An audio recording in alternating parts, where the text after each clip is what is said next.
Hello, everyone. I'm here to talk to you today about a conversation I had with Ceridwen.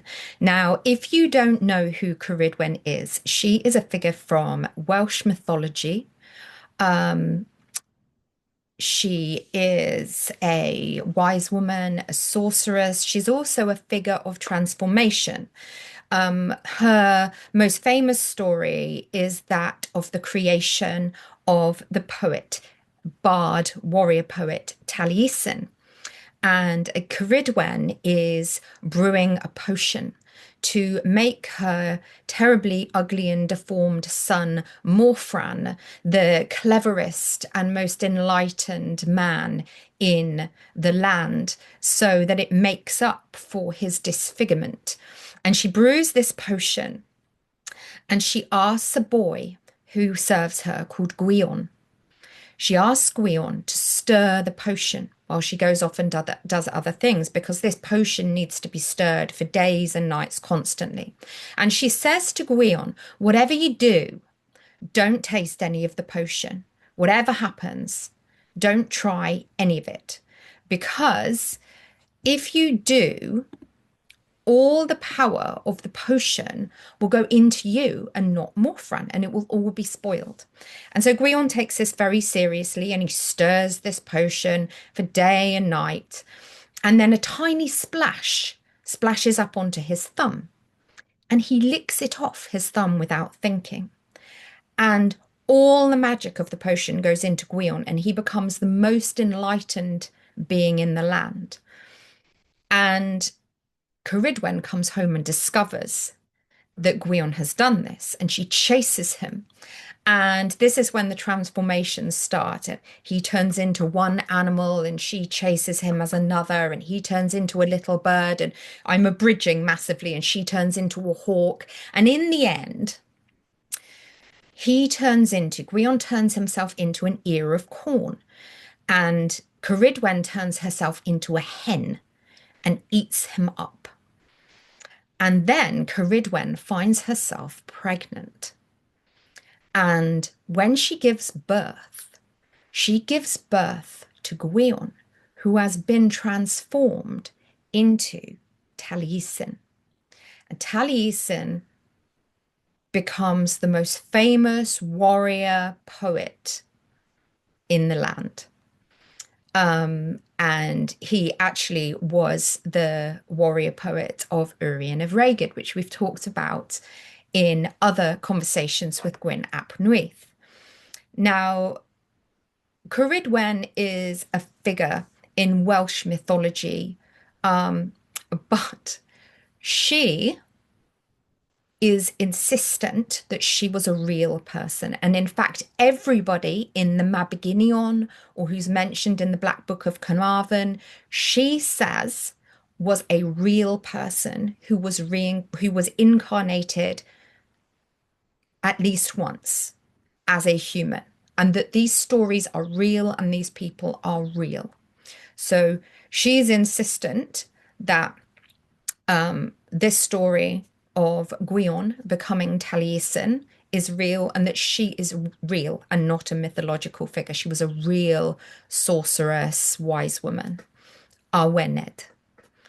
Now, Gwion is also an interesting character who turns into Taliesin, because previously, when I've spoken to Gwyn ap Nuith about appearing as the Dark Man of Glastonbury Tor, he's actually said it's not always him, sometimes it's Gwion. So that's very interesting, isn't it, as well, that there's these links between Gwyn ap Nuith, between Glastonbury Tor, between Gwion, between Taliesin, and now Ceridwen, who comes in to speak to me during the conversation that I'm about to read to you. So it may or may not be pertinent, but this conversation with Ceridwen happened on the 25th of January 2020. Now, considering what was happening at that time and what happened immediately after January 2020 may or may not be useful to know. That's up to you, whether you find that useful information. I find it useful information, and I find what she says useful now as well, considering the turmoil that the world is in and the turmoil that the world was in then. So this is what Ceridwen has to say. So I'm running in the woods and I hear a voice, and the lady announces herself as the Lady of the Cauldron. I am the Lady of the Cauldron. But I can see in my mind's eye, I can see Ceridwen. And I say to her, that's Ceridwen, isn't it?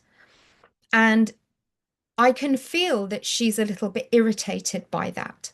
And she says, that was one of my names, that you are using one of my names. So obviously, Ceridwen was one of her incarnations.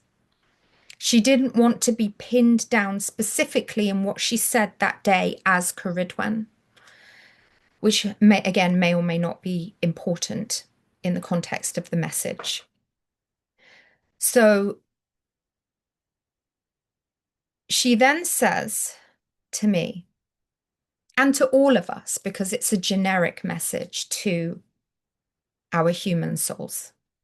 She says, fly, fly, little birds. Breath and heart as one, as one. Breathe and beat as one. Breath and heart as one. Now, I didn't know at the time because this was very, very early on still in my journey with Otherworld. But now, years down the line, as a Kundalini yogi, I can tell you that being heart-centered and focusing on your breath and being heart-led and staying within and focusing on breath and heart is incredibly important in meditation to reach higher levels of understanding and enlightenment. So it's interesting now looking back on that to say that she said breath and heart as one. Then she says, with regards to us going into ourselves, she's not talking about ourselves now, she's talking about us. Here I am, the I am. Here I am. Here you are. Little birds, fly, little birds. See and feel, see and feel. Now, as she says this to me, I become aware of having a huge black beak and huge wings. And I feel almost like I've done a front somersault and turned into a bird, and can physically feel a large beak. I'm still human sized, but I can feel wings and a beak of something like a large corvid. So I'm assuming a raven or a crow. And it's like I've done a somersault and I've turned into a raven. And then I did another one. It felt like my whole being had been flipped upside down, and I turned into another bird, and it was a kingfisher. And she says to me, Lady of the Waters. Now, those of you, and she's turned me into a kingfisher. Now, those of you who've seen some of my earlier videos will know that Gwyn ap Nuith shows me that one of my previous incarnations was as what we would call a well maiden, except it was at a stream. So perhaps a lady of the lake, not in the Arthurian terms, but in a sacred role of being a messenger between the sacred water and man. And Ceridwen specifically refers to me as Lady of the Waters. And then she throws me into another somersault, and my wings are spread out, and I am a hawk. And she says, raven, hawk, chaffinch, sparrow, kingfisher, goldfinch, owl, fly, little birds. And it was like I was being spun round and round and round, and all I was turning one after the other into all these different birds, morphing from one thing to the other. Then she says to me, but also to all of you as well. Ceridwen says, "You are as strong as you want to be. You are as protected as you want to be. You are as fast as you want to be.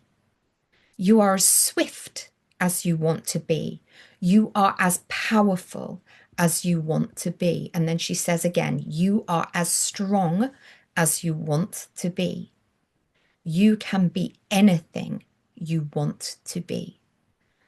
So she's talking here about, again, another very yogic belief that the truth is within, that you have everything that you need already within you, and you create your outer reality by what you believe about yourself and living the embodiment of how you want to be protected or treated, which I find very interesting because, again, at this point, I had no knowledge of this yogic belief. So she said to me, "You can be anything you want to be." And I say to her, "Well, what about a cat?" Because she's turned me into loads of birds. And I thought, well, is it only birds we can be? What can we be? So I say, "What about a cat?" And then I feel the whiskers on my face, and my face sort of swell to this sort of almost like the little muzzle that cats have. And I can feel my teeth are sharp. It's incredible. And she says, "Anything," which is incredibly bolstering of your self-belief. As a human, as a human soul, we can be anything. I think she's trying to say to us that we massively underestimate how powerful we are. And we blinker ourselves into this little box of what we see ourselves as. And actually, our souls are capable of anything as long as we believe that to be true. We are as swift as we want to be. We are as protected as we want to be. We are as strong as we want to be. Nothing can harm us, and nothing can damage us unless we allow it to. Now, that's very interesting. And then she rolls me through animal after animal after animal. Um, but they were not ones that she was choosing this time, like the birds. They were things that I thought of. So I would think of an animal and she would immediately turn me into it. And we'd go one after the other after the other. And it became almost like a game, it became fun. I laughed out loud. Any animal I thought of, I immediately felt every part of my body change into that animal. And then I hear a raven and a a raven and a cow, sorry, a raven and a cow. And then 22. Now, bearing in mind, ravens are quite scarce in the woods I was in because, the estate managers have killed them because they, peck at lambs and things like that. They've trapped them and killed them. So 22 ravens came and sat right by where I was in the middle of the woods, bold as brass. And I sensed that these are representative of either Ceridwen, who was there, or another of her incarnations, which is interesting because the raven and the cow are very much linked to the Morrigan. And that makes me wonder whether Ceridwen has a link to the Morrigan as an archetype.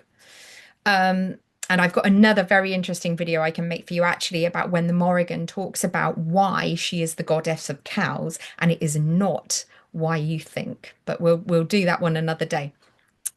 So I say to the ravens, because I sense that they're not just ravens, I speak to them and I say, this is a good place to live, isn't it? In these woods, these are lovely woods, that they're looking very well, that they're looking very beautiful. And there's lots of food for you in these woods. And it must be very nice to live here. And they then talk to me, but again, not as me, as a human, as all humans, talking about where we are in the present time, but using the analogy of your home. But they don't necessarily mean your house, they mean the present moment on which you stand. And the ravens say, your home is the place that is most advantageous to you at that moment. You dwell where you dwell at this moment because it is the most advantageous place for you to be. Now, whether that's for your learning as a soul, or whether that's geographically so that you meet other people that you need to progress your journey, they didn't say. And then Ceridwen says oneness. These, she's talking about the birds, the animals, the ravens that we've just spoken to. These are all parts of you. And there's a clear sense when she says you, she's not just talking to me, she's talking to humans. These are all parts of you. And as I'm walking along, then, my clothes that I'm wearing are changing. They're changing from one thing to another. Literally, one thing to another. And as I'm walking along, I'm wearing a outfit like a Sami nomadic person from the Arctic regions, and kind of where are they from? They're kind of Norway and Finland. They're reindeer herders. I'm wearing one of their outfits, blue and red Sami outfit with pointy shoes made of reindeer. And then next, I'm wearing a black hood and like a black cloak, like a druid, and I'm carrying something. And then I'm all hunched over like a crone. And then I'm wearing furs, and I have an eagle on my shoulder like a Mongolian hunter. And I'm walking, and literally every step I take, my clothes are changing. And I think she's trying to show me that all peoples in all time are all things. Not only that our individual souls have been all things, but also when she's saying we can be anything we want to be, she's putting an image in my mind that we're not restricted to this current time, to perceiving our present moment in the way we do if we choose not to. It's really difficult to describe the sense she's giving me. And she keeps saying oneness, not just as humans, like Gwyn said the other day, that we were like mushrooms, that our individual human forms were merely the fruit of a much bigger organism that was all connected.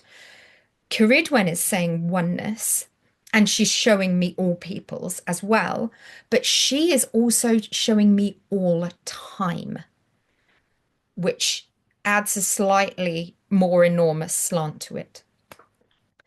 So that's how she left it, oneness.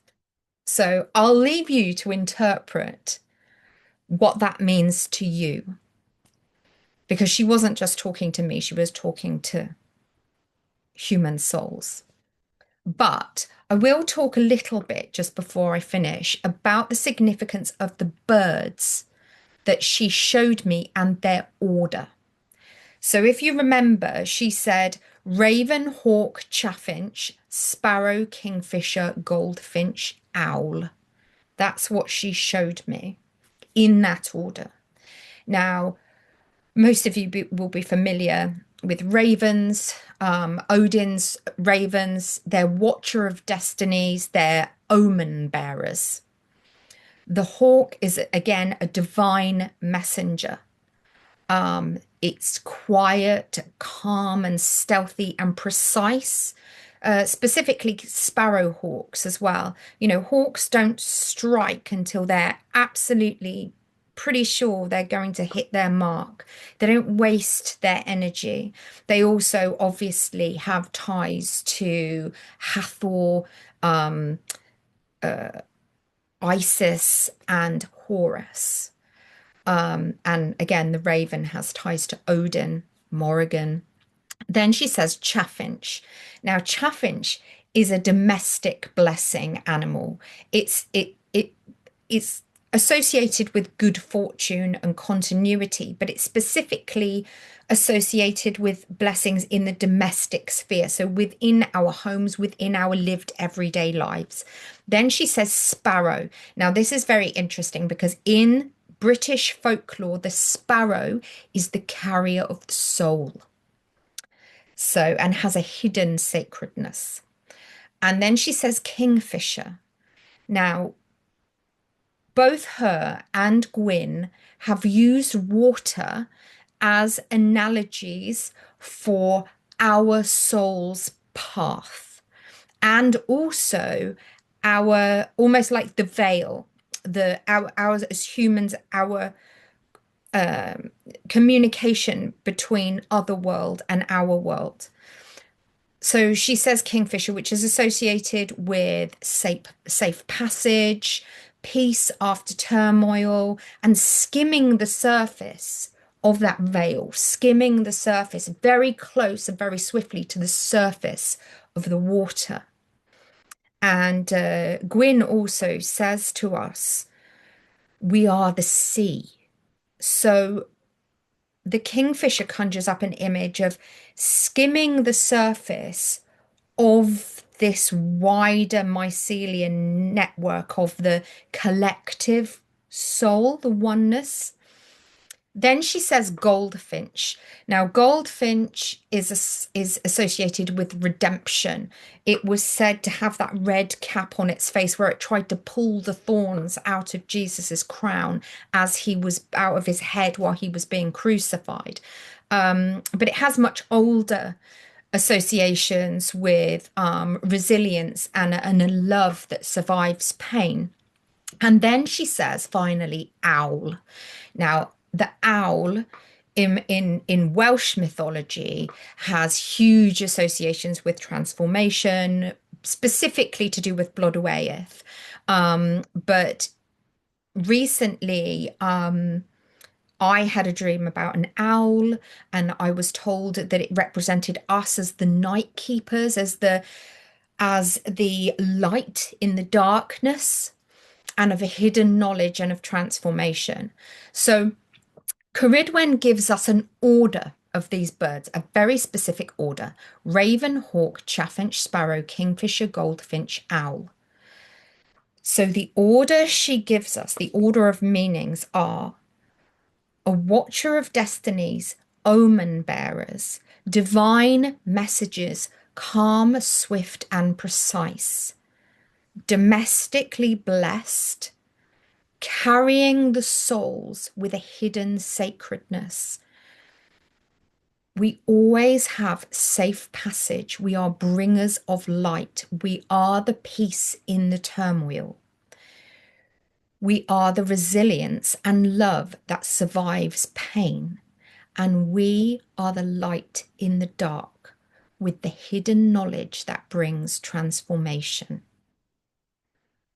And together they form this message of not just our souls being guided safely through the journey of our life and through all the changes that they bring, but also a collective spirit of transition that is protected and watched and being led home, that we are protected in the turning of our lives, but that we also, our souls carry an important message of oneness, that we need to hold the light in the dark in order to progress that transformation for all. And I thought that was a pretty profound message from Ceridwen. What does her message mean to you?